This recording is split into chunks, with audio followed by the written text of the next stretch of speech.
Welcome back, ladies and gentlemen, to the Bleav in Arizona Football Podcast here on the Bleav Podcast Network. We believe in our team. Do you believe? My name is Eddie Law, and my co-host is, as always, former Arizona Wildcats corner, number 5 in your programs. Ladies and gentlemen, he is Shaquille Richardson. How you doing, brother? I'm doing good. What's up, Eddie? How you doing? It's been a while. Yeah, it's been a minute, man. Everything's in question. We don't know what's happening with this whole with football. We're gonna get to play. We're not gonna get to play. We're gonna have something to talk about. Like, I don't know what's going on, dude. It's crazy. Yeah. There's a lot to talk about, but I don't know about this season. Not looking good. We'll see, man. There's a little bit of hope, but we'll get to that in a minute here. All right. Folks, if you enjoy the show, please help us out by hitting that subscribe button on iTunes or any other podcast outlet you're listening to or watching this on. Leave us a rating if you'd be so kind. We are available on your favorite podcast outlets, including iTunes, Spotify, Google Play, Stitcher, Luminary, and TuneIn. And, of course, you can find us at Bleav.com and at Bleav Podcast on social media. Shaq, now you've been watching the NBA playoffs, right? They've been doing the bubble thing, actually having some games. What's your feeling on the playoffs so far? Playoff Lake Show. I mean, he's automatic, star power. We came out, a little sluggish last night, but it's all good. Lake Show. I tell you what, man, the Nets killed me not beating the Blazers that last game and getting my Suns in there, man. We were so close. You need Devin Booker in there. You need him. No, Suns was nice. Suns, they did it amazing. I was disappointed that they didn't make the playoffs. Right. Just because they went undefeated in the bubble. They went undefeated in the bubble. But they lost to Portland, right? Oh no, they went undefeated. They never got a chance to make it to the playing game. Right. I was sitting there going like, man, we want to see Dame versus Booker. That's what we want to see. Book and Dame. We don't want to see. Right. I like John Morant like as much as the next guy. He's he's gonna have a great future. But come on, man. Right, rookie of the year. They put the rookie of the year in there. Respect. Yeah. Hey, but look, I was thinking about Giannis on the Suns next year. Ooh, dude. I think that'd be the best. That'd be the best spot for him. They can pull it off, man. That's crazy. Jimmy Butler kind of sunning him right now. So he's free. That's why he needs somebody like Devin Booker that can score you 50, 60, and shoot the ball when he's not shooting. He just want to dunk every day. Oh, man, if that happens, man, I'm going to freak out. I'm telling you right now. You got Aiden, so that's size. You got Aiden that center, and you got anyways.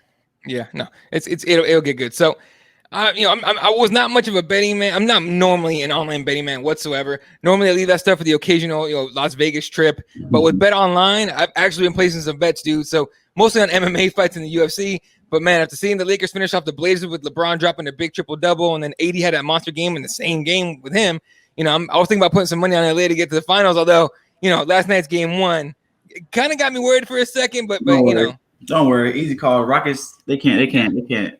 They got James Harden guarding Anthony Davis. I can't do that a whole series. You're not going to win a 7-game series like that. James Harden get 1 block in the entire playoffs, and he thinks he's a defensive player. Come on, man. He's been playing better, but he can't stop AD. No, not happening. AD's going to explode next game. So, is what it is. So anyway, take advantage of sports being back and get in on the action with hundreds of odds, futures, and props for you to bet on. There's always the online casino as well, and it never closes. It's online. It's 24 hours a day. So head over to betonline.ag today. Sign up to receive your welcome bonus on your first deposit. Again, that's betonline.ag and sign up today. BetOnline, your online sportsbook experts. All right, so I might want some money. I'm telling you, man. I'm not a gambler when it comes to like online. I've never done it till now. Yeah, here you go. Oh, okay, all right. Hey, there you go. Let's see what happens. I had him in 6, but all right. So unfortunately, we had to start the show in a bit of I would say downer. 2 big basketball names. One, I would say Hollywood name, I guess, but we'll talk about it in a second. Lute Olson, legendary Arizona head coach that led us to countless NCAA tournaments. A 1997 national title. I mean, I could read his resume. He passed away August 27th at the age of 85. Olson went 589 and 187 and 24 seasons at Arizona. His resume includes 4 Final Four appearances, 23 consecutive NCAA tournaments, 11 Pac-10 titles, and a national title in 97, like I said, with the Mike Bibby team. He's a basketball Hall of Famer, a college basketball Hall of Famer. He has a statue outside McHale Memorial Center where his name and his late wife's names are on the court. It's the Lute and Bobby Olson court. You ever been inside McHale Center? So rest in peace, Coach Olson. Yeah, rest in peace, Coach. Yeah, man. It's a legendary coach, and we don't have that many of those in the state of Arizona. Right. He's the guy. Arizona basketball does. Yeah, Arizona basketball. Yeah. Oh, yeah. No. No, did you ever get to meet Lute Olson? No, I don't think I did. I've met the new coach. The coach that's Sean been Miller. there. Who'd you say? Sean Miller. Yes, Sean Miller. Yeah, Yeah. his name, but yeah, Sean Miller. I met him. He's been there. He was there, the whole time I was there doing great with Derek Williams and all those guys. Yeah. No, I got to talk to Lute Olson for a few minutes as a student. I got to interview him. He had come back for some alumni thing, and I literally he was walking outside McHale Center, and I was like, "Oh, hey, coach!" And he's like, I guess that never goes away. Yeah. Hey, coach, and his head just spins over. Yeah, that's what he is. And I got to talk to him for a few minutes, and I was just like, telling him he's an inspiration and all that. So, yeah, hearing the news, it's like, hey, man, you I guess you're on this earth for such a short time. You hope to leave an imprint, and this man will never be forgotten, especially not in this state. That's dope. Yeah. So rest in peace, Lute Olson. Him. Yeah, and thank you. Thank you. Absolutely. And of course, another heavy one. Another legendary coach, basketball coach. Everyone remembers those Big East battles back in the day. Syracuse, Georgetown, all these other teams. John Thompson, man. John Thompson passed away. 78 years old. He in Arlington, Virginia. I mean, the guy's two-time NBA champion as a player. He won an NCAA championship. He coached everybody. Allen Iverson. But here's my favorite part about him, and I know it's kind of, I wouldn't say cliche, but it's kind of a thing that a lot of people have to bring up about him. 97% graduation rate for his play. Right, that was amazing. Nobody has that these days. Nobody, dude. Everyone leaves for the NBA early, which they should if they want to, if they want to. But dude, 97%, and you had guys like Iverson, you have all these dudes, man. Yeah, dude, that one's like another guy that left an imprint, man. What do you think about John Thompson? 2020 has been crazy. R.I.P. Kobe, Chadwick Boseman. Chadwick Boseman, another one, man. That dude, the Chadwick Boseman story was like, damn, because you didn't know he was hurting. You didn't know he was going through anything. Right. And when he did that interview for Jackie Robinson Day, he looked a little thinner. Yeah. Everybody was giving him, grief for it. And turns out he had colon cancer. That's crazy. 4-year battle. Right. Before all the movies. Well, yeah. He did the movies while I was hurting. All the movies that he did that we love even. Mm-hmm. Yeah, he was battling something very, very, for me. No, dude, the strength of that guy, man. Right. The strength and toughness to film Black Panther. And he was filled out for that. He wasn't like super skinny. He was filled out. Right. And to keep it to yourself through all this, through judgment, through, all type of criticism about your weight and all type of stuff. It's very easy to be like, look, I'm going through chemo. That's why I look like this. He didn't do any of that. It was interesting that he kept it all to himself. Yeah, man, that's integrity, and that's just I don't know. There's so many things to say about that dude. But 43 years old, passed away young, but he left another guy left an imprint in such a short time. So rest in peace, Chadwick. All right. I was gonna say the other one. Oh yeah, that's as far as that goes. All right, let's get into some football, man. And it's not gonna get much brighter. I'm not gonna lie to you, people. We are in it's no secret that the coronavirus pandemic has put a lot of normal life on hold. The bars are for the most part closed. Gyms are just not opening, depending on where you're in the country. Restaurants are limiting capacity. Small businesses that were closed up until recently, and even in Arizona, we're still dealing with a lot of the restrictions with local governments trying to get a hold of the pandemic. But college sports have been affected greatly, especially Pac-12. So on August 11th, the Pac-12 voted to postpone all fall sports until at least January 2021. What did you think of the decision to postpone? Honestly, I think it was a good decision. If the students can't go to school, then I don't think you should be able to play football. Honestly, you gotta protect the student athletes. The student part comes first. I don't really appreciate sometimes how, even though football generates most of the money, they start treating them like employees, but they don't pay them like employees. If you're working out, you're working for the business side of NCAA, but you're not getting paid like an employee. You're getting paid like, a amateur athlete. And if you're just a student that goes over here to play sports and students can't go to school, then you shouldn't be able to go over here and play sports. But, it's different in different parts of the country. Some conferences are going ahead with it. I support them for sure. As long as they do the proper testing, the proper, safety protocols. It's going to be expensive. I think it can be done if everybody is protected, daily testing, quarantine for the most part as best you can. Social distancing, everything. Keep the players isolated. Then I think you have a successful, safe season. It might be even safer than being out in the world. But I support, the Pac-12, Big Ten. I think if their medical official said they don't, then put your kids first. And as far as recruiting, just let people know that, hey, we're putting our players first. We're protecting our players. We're not thinking about the bigger picture. We're thinking about the safety and the future of our players, not the business of things. So, don't mind it. No, I'm with you on that, man. And there's other parts of the country, like you said, that they're trying to play. ACC is trying to play. Of course, they're trying to play. SEC is trying to play. All these other places trying to play. And again, it's we're in the United States. We could do that. We don't have a different opinion, right. Especially when right now we're being kind of left to our own devices as far as I guess a government leadership is concerned. We're kind of left to our own devices. Right. All the conferences have their own. All the conferences have their own choice whether they want to play or not. So that's like everybody is just separate and do your own thing in your own part of the country. Although, oh man, the coach, the Clemson head coach, though, coming out saying that if the Pac-12 doesn't play and the Big Ten doesn't play, it's like, it doesn't take away from the national championship. And I'm just like, yeah, it does. I didn't know national championship. It does. No, they should still have it. I think they should still have it. No, but you think like if you win that, you can actually call yourself a national champion when like two conferences didn't play? I mean, yeah, for the most part, it's been SEC versus SEC anyway. SEC versus Big Ten anyway. So, I mean, it'll be, it haven't been no Stanfords, haven't been no SCs, Arizona's for the Pac. We haven't even made it, for the past couple years anyway.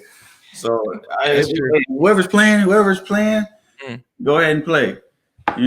That's like if you're playing football outside. If you're scared to play in the street, then, don't play. I'm not saying, it's Pac-12, Big Ten are scared to play, but hey, if you don't want to roll the ball out there, then the ball keep rolling. That's a good point. I didn't think about that. Like if you don't want to play, don't play. But we're gonna keep going. That's a good point. All right. So here's how it happened as far as the Pac-12 goes, postponing the season. So the story is that during a Zoom call the day before the announcement, so on August 10th, the athletic directors, coaches from all the Pac-12 schools joined Commissioner Larry Scott. Pac-12 Commissioner Larry Scott, and a group of Pac-12 medical experts to talk about the pandemic. Now, one of the doctors led a PowerPoint presentation that basically put everybody on notice, man, because according to The Athletic, Pac-12 doctors cited concerns about heart-related issues stemming from COVID-19. So we've had heart issues all over the place with football. Yeah. And cited in the presentation, according to a coach who remained nameless in the story, were cases of 27-year-old Eduardo Rodriguez, who's a Major League Baseball pitcher with the Red Sox, an offensive lineman from Indiana. He got taken to the emergency room with heart issues after dealing with COVID.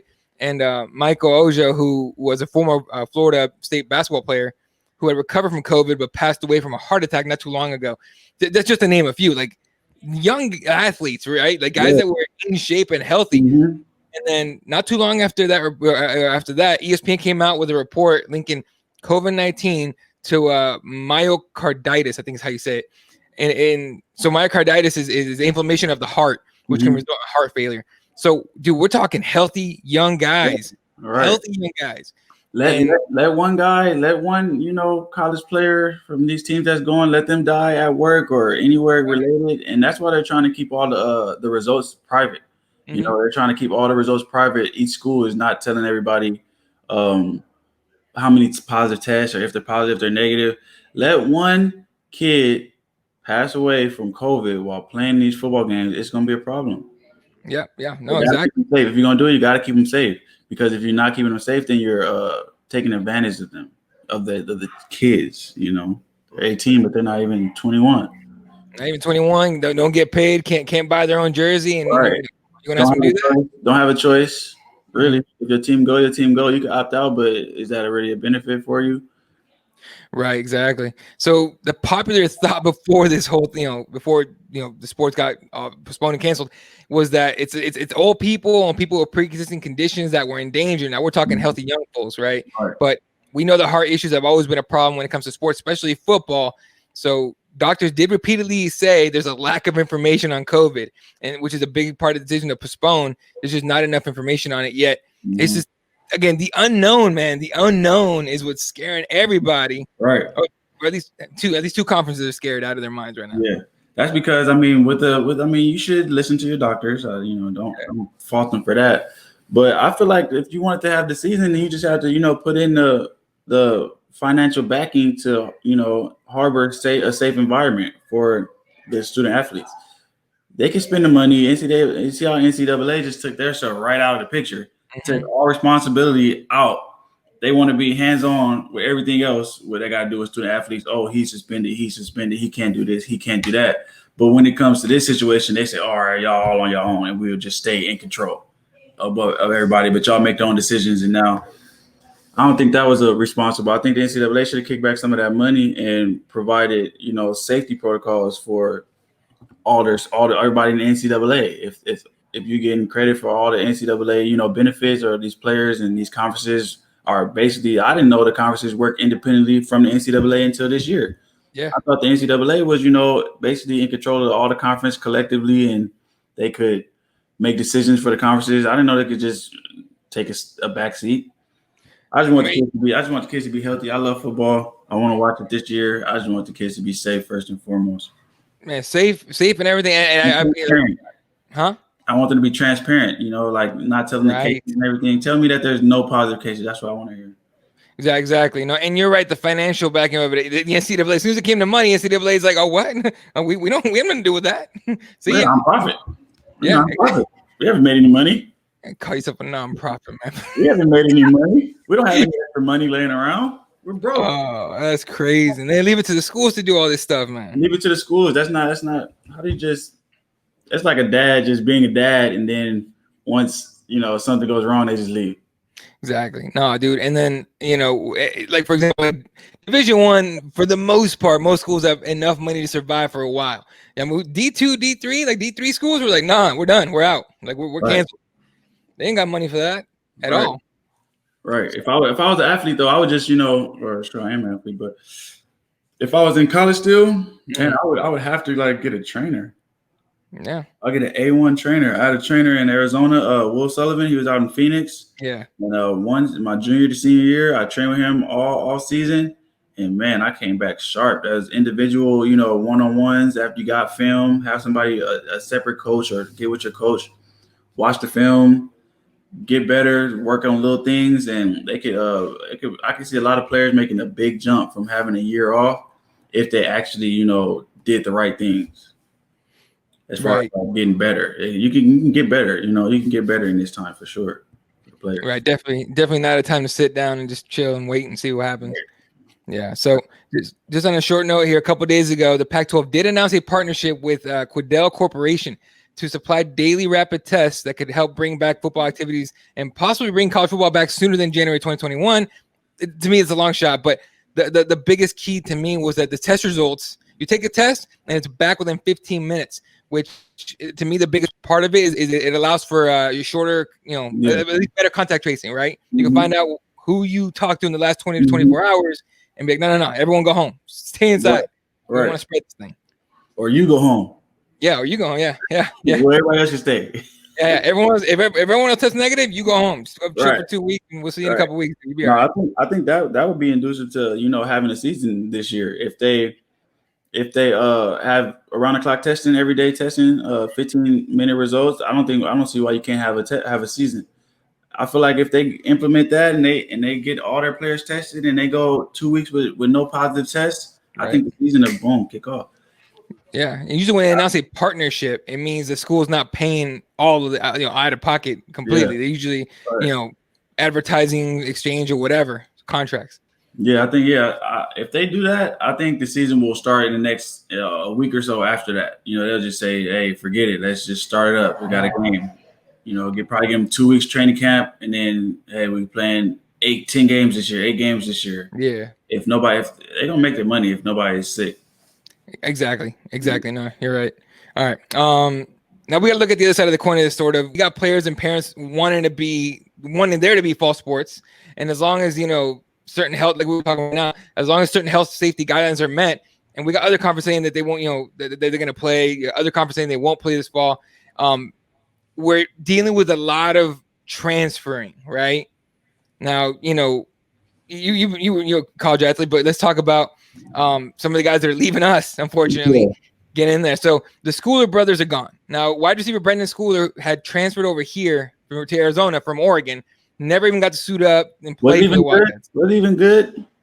I don't know, man. I looked tape of him. He was all right. You could see like, the potential was there to be really good. Was he better than 10? Nah, not better than Joyner. What was our other receiver? We got another shorter receiver who was good. I can't remember his name. I might look up the roster real quick.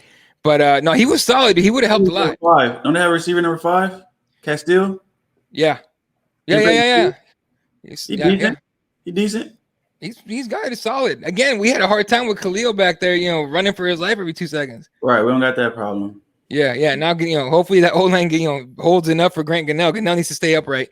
But the biggest loss to me out of the Schooler brothers, younger brother, linebacker Colin Schooler, who is a tackling machine, also transferred out of U of A and hopes of playing this fall. He's landed with the Texas Tech Raiders. Funny enough, those two teams play each other on September 26th. So brother against brother, literally on the field at the exact same time after transferring out. That's dope. They should have went to the same school, but no, probably different needs, Yeah.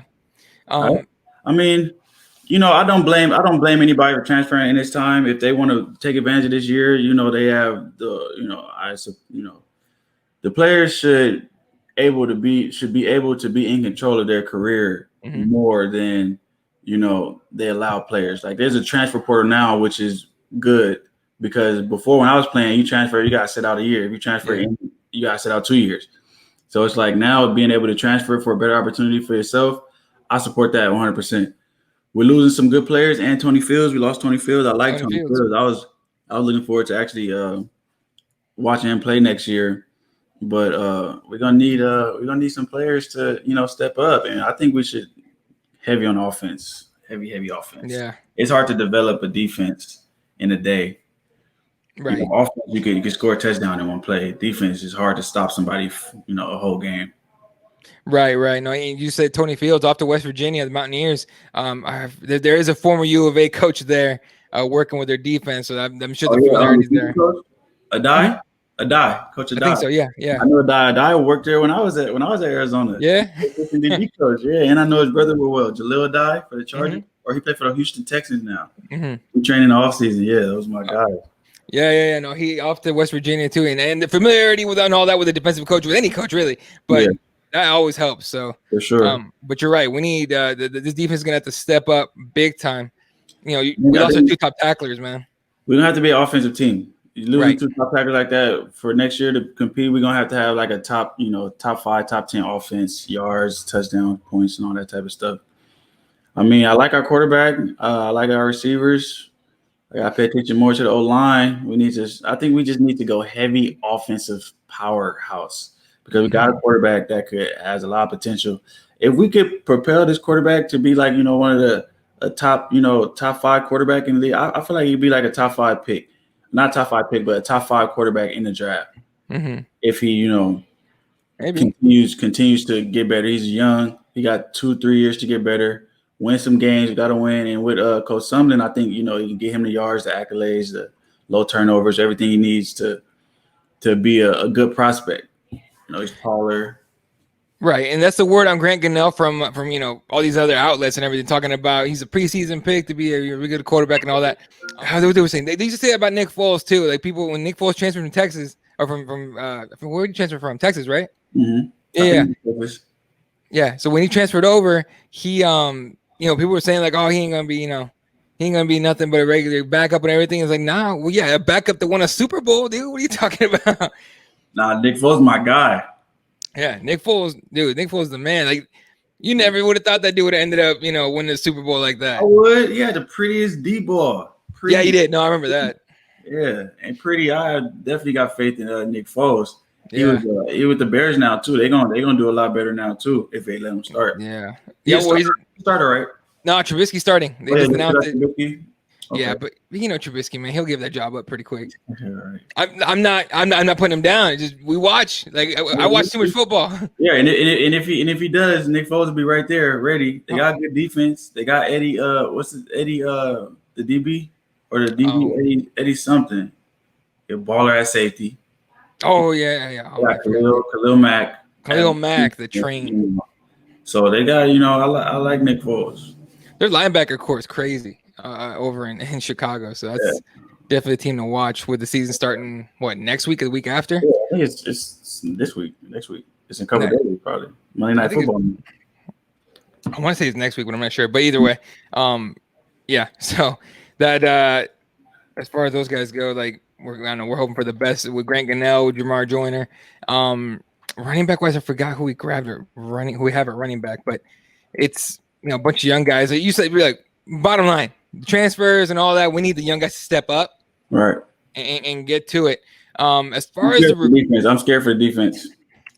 Yeah, we're not going to be a defensive team this year.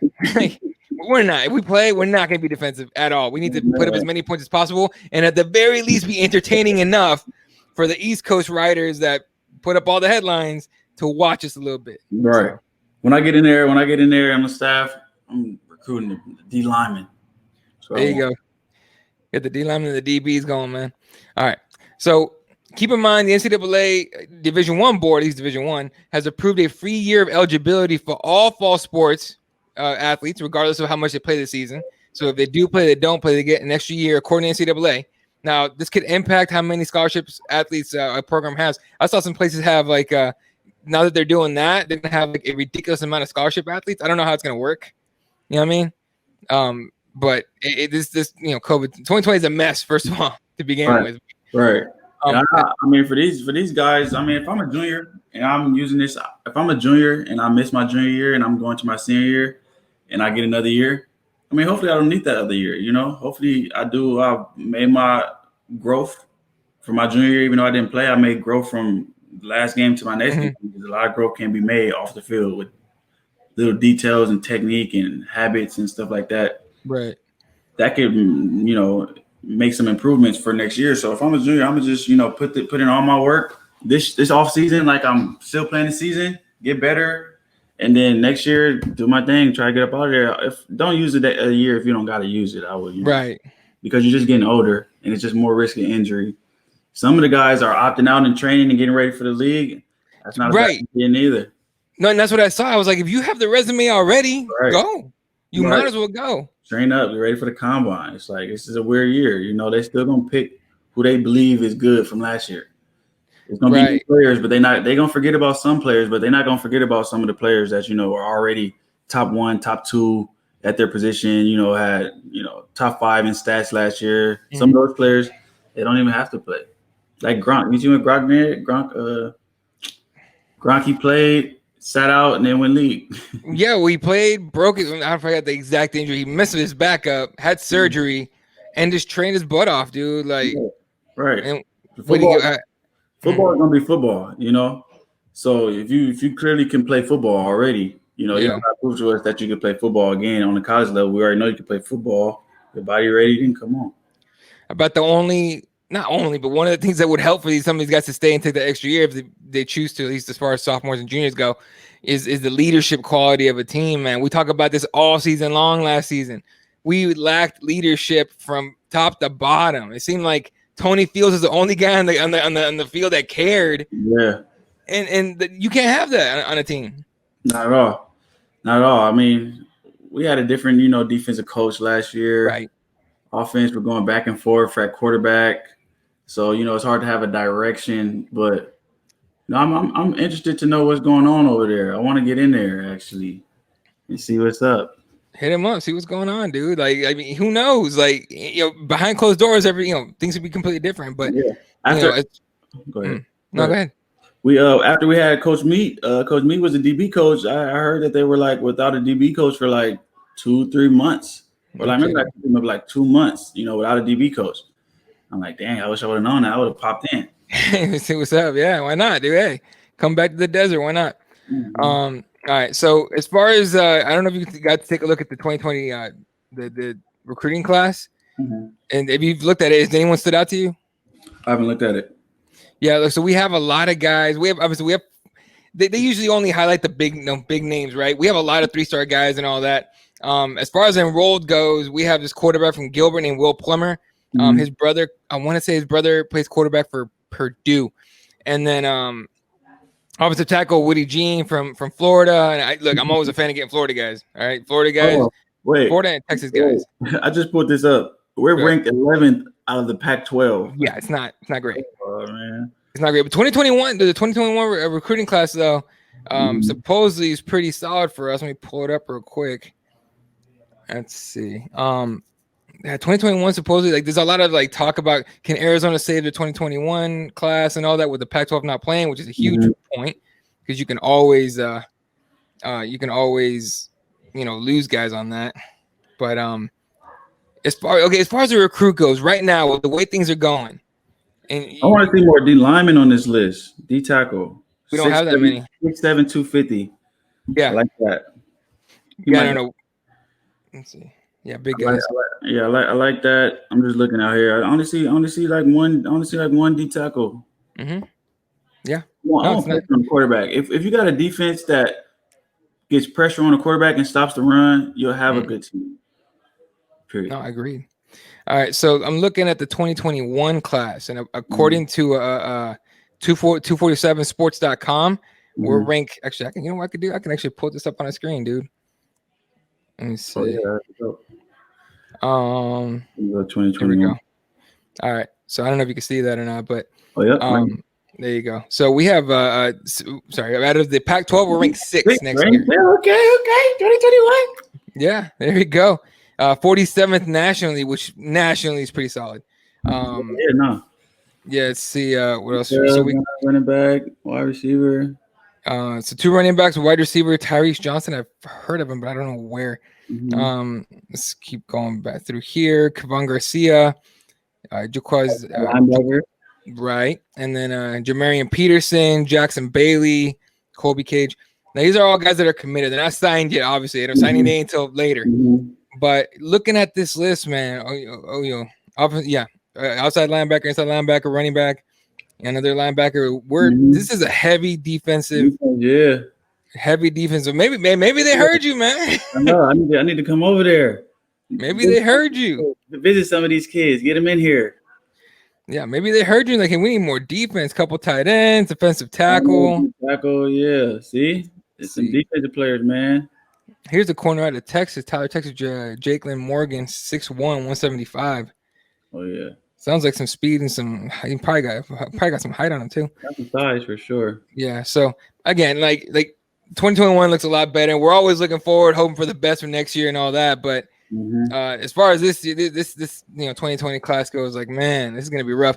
Now, people may, I don't know why. I mean, I know why, but like, people calling for Kevin Sumlin's head since last season. You know what I mean? They want his job. Not yet. Yeah, exactly, man. Especially with this recruiting class next year. I think if this 2021 class stays together, you got to keep him for another season. You got to give him a chance to get his guys in there. Well, as a coach, you gotta. Everybody's job is dependent on it. For a coach, everybody is a result. It's a results based business. Right. So you gotta win. You got to get wins. You got to be productive. You got to compete, be competitive. So even if you don't have any players, you got to coach them up and be competitive. Right. I think it is what it is. It's gonna be what it is. Yeah. Right, hit him up, man. They might need a DB coach in there quick. I'll get him right. Get picks. 10 picks on the season. Hey, man. We led the season. We led the nation last year for like 3 weeks before everything. The wheels fell off. So. Right. I already know that if I got up in there, I'll be able to point out different things, different little details that'll put, kids a whole step ahead. Just little minor details and reading keys and knowing where to place your eyes and how to, decipher a play and, the progression of a play to eliminate all types of different, things that could happen. And it's all right. As the play started, 10 things could happen. All right, now the play snap. Now 8 things can happen. Now it's 1 play into the snap. Now it's only 4 things that could possibly happen. And now after you eliminate that quick, all right, out of these 4 things, this team likes doing boom boom 2 and 3. They like doing 2 and 3 more. Or this team they like doing 1 and 4 more. So then you cut it down to 2 things and then you make it play. Yeah. So. Hey, man, here's hoping we get a season next year, right? And maybe get you in there and see what's up. Next year, for sure. We'll have a season next year. Yeah. All right. Before we end, just to talk about former Wildcats, we talked about Gronk a second ago. These the Tampa Bay Buccaneers, man. Super Bowl. That is crazy. As soon as Fournette got cut, I was like, look, man, he's either going to go. Belichick's either going to bring him in on cheap or Bruce Arians going to grab him. They got Fournette too. Yeah, Leonard Fournette. And they got Eddie. Yeah. Dude. They're going to be nice. And they got Chris Godwin and Mike Evans. Dude, okay. Tom Brady, Mike Evans, Chris Godwin. You got Fournette, Shady. You got Rojo. You got Mike Evans. That offense is stacked.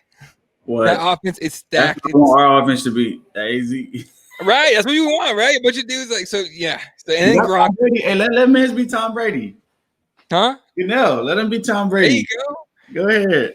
I'm telling you right now, man. Like and again, rest in peace, Kobe. But when Tom Brady retires, he needs to start the TB12 Academy. Start bringing in quarterbacks. Right, for sure, because he can teach them a lot of stuff too. Yeah, a lot of stuff. That's past, you feel me, physical. That's past physical. Yeah. All mental. It teach you all mental before the snap. Tell you where the play is gonna be, what defense they're in. Pressure, everything. Mm-hmm. Yeah. So, what are you thinking here with the Bucks, man? You calling for the Super Bowl? The Bucks. Yeah, I thought you were talking about the Milwaukee Bucks, and no. They're down 0-3. You can't. Jimmy Butler too much. Boy. Dude, Jimmy Butler would be if everyone on Arizona had Jimmy Butler's attitude, we'd be undefeated forever. No, yeah, for sure. And that's crazy how he went from team to team to team with that same attitude and it didn't fit in. That attitude was, not all teams want to win.